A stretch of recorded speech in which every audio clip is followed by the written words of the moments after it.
Hi, my name is Ben, physical therapist here at Total Physical Therapy, and today we are going to talk about the hip hinge.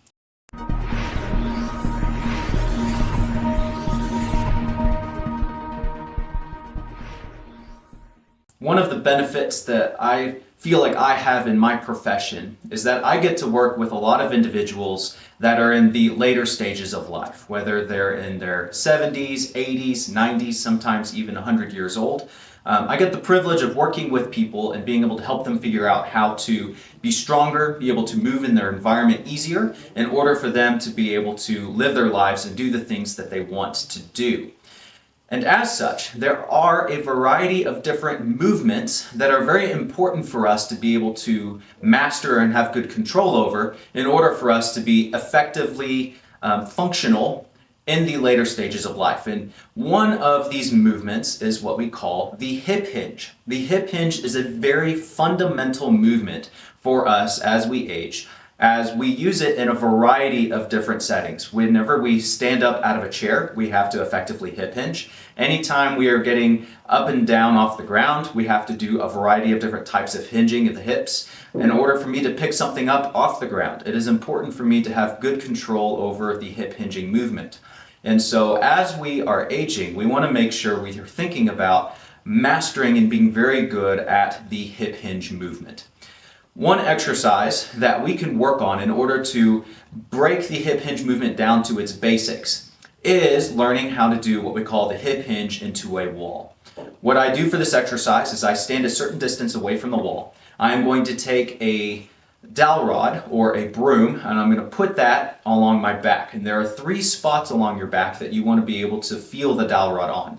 The 3 places it needs to touch is basically what we'll call the belt line, the place between our shoulder blades, and the back of our head. If I am keeping those 3 places in contact of my spine, then it is going to help me be able to figure out how to keep my back straight as I am doing the hip hinge.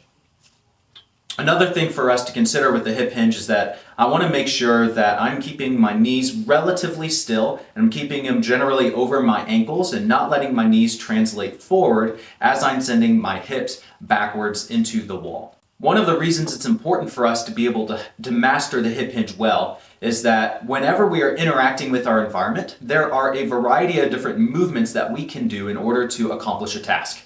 If I pick something up off the ground, I can do 2 different types of movements to get down and pick up that item. I can either squat down, and when I squat, I am basically bending my knees, allowing my knees to translate forward over my toes and keeping my chest a little bit more vertical. Or I can hip hinge. I am keeping my knees relatively straight as I'm hinging my hips backwards, allowing myself to go forward to be able to pick something up off the floor. Both of these ways of picking something up off the floor are very valid ways of getting something off the floor. One is not better than the other, they are just different.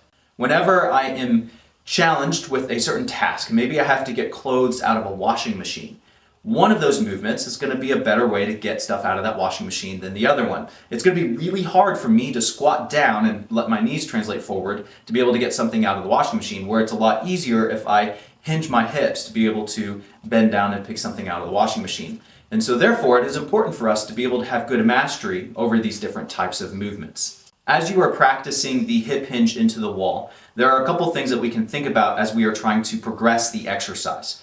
The first is that the stick that's going along your back is what we call a tactile cue, which is basically meaning that it's touching your spine in certain areas to help reinforce its awareness of where it is in space as you are hinging forward. One thing that we can do to progress is as you are getting used to the movement, you can then start taking that stick away and then working on doing the movement into the wall and still being able to keep your back straight even without the stick there, because inevitably when we are interacting with our environment, I'm probably not going to be carrying a stick around with me as I'm going down and picking something up. And so it is important for us to be able to graduate away from the stick and progress away from it as we are mastering the exercise. Another thing that we can do as we are progressing the exercise is we can start standing further away from the wall. The closer I am to the wall, I do not have to hinge back quite as far before I touch the wall. And this is a great place to start for people that are learning the hip hinge for the first time or trying to figure out how to feel the movement. As you are getting better at that certain distance away from the wall, start taking small gradual steps away from the wall, and this will allow you to be able to hinge further into the movement before you touch the wall. Eventually, you'll get to a point where you get so far away from the wall that it will be really hard for you to be able to hinge back and touch the wall. Once you have reached that stage, you are doing a fantastic job on making your way to mastering the hip hinging movement.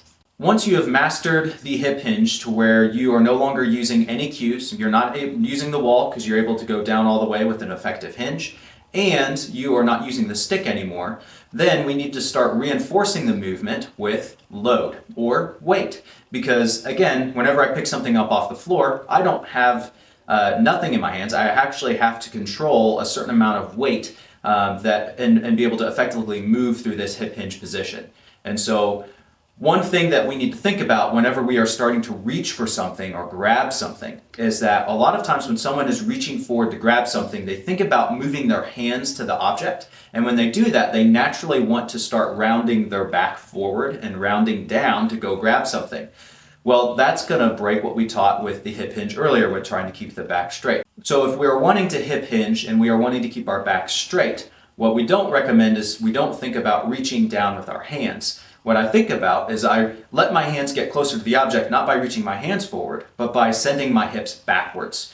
By sending my hips backwards, that will allow my hands to be able to naturally get closer to the object without thinking about having to bring my hands closer to the object. One thing I'll notice that people will do whenever they go down to grab an object is they will right away just start picking the object up off the ground. And if the object is light, there's absolutely no difficulties with this. But one thing that we can do in order to better prepare our bodies for the weight that we're about to pick up is you can do what's called unweighting the object. So rather than just standing up with the object, what you can do is you can go down, grab the object, and then gradually pick it up off the ground very slowly so you can feel the weight of the object. Because sometimes we don't know how much something is when we're picking it up. So if I go down and gradually unweight it, I can better teach my spine and my mechanics on what I need to do to organize myself to be able to pick something up off the ground. I hope from this video you learned how important it is to be able to learn and master the hip hinge, and I hope that by practicing this movement, this will help you be able to interact and move around your environment easier. I hope you guys enjoyed the video. If you did, give us a thumbs up. If you guys have any comments or questions, leave those down in the comments section below. And as always, I hope you guys have a great day.